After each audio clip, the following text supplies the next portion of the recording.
Isang inahing manok na may 3 anak na sisiw ang nanirahan sa gitna ng taniman ng mais. Isang araw, lumabas ng bahay ang magsasakang may-ari ng tanimang at sinasabi niyang, Panahon na upang anihin ko ang aming maisa. Kailangan ko nang tawagin ang aking mga kapitbahay upang tulungan ako sa aking pag-aani bukas. Tama bang narinig ko? Mag-aani bukas? Mga kapatid, dali kayo, may sasabihin ako sa inyo. Sigurado ako bukas na marami tayong mapupulot na pagkain kasi mag-aani si Amo. Pero konting ingat lang, baka malitsyon tayo.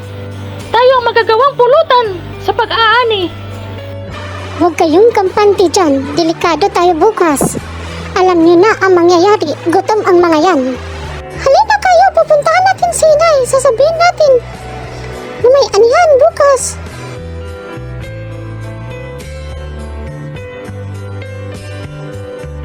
Inay, Inay! Inay! "O mga anak, ano nangyari? Ba't ang ingay nyo?" "Mga anak, huwag kayong mag-alala. Di yun mangyari kaagad. Kung asahan niya mga kapitbahay niya, di kaagad yan matatapos.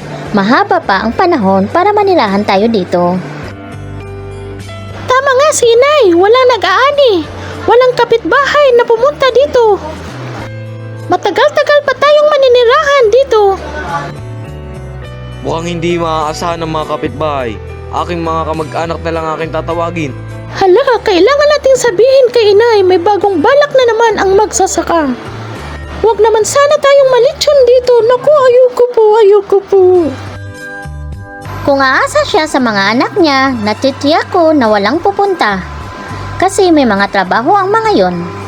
Matagal pa tayong maninirahan dito. Kailangan maani na ang mga mais bukas.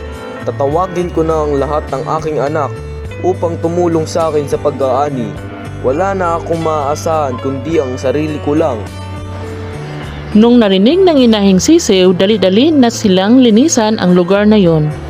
At yung sinabi ng magsasaka na siya na ang mag-aani, dapat tayong maniwala. Sapagkat sa totoo, wala naman sino mang maasahan kundi ang sarili natin. Aral: kung nais mong magtagumpay sa isang bagay o larangan, pagsikapan mo iyon na hindi umaasa sa iba. Walang ibang makatulong sa iyo kundi ikaw mismo sa sarili mo. Makamit mo ang tagumpay kundi sarili mo lang ang asahan mo.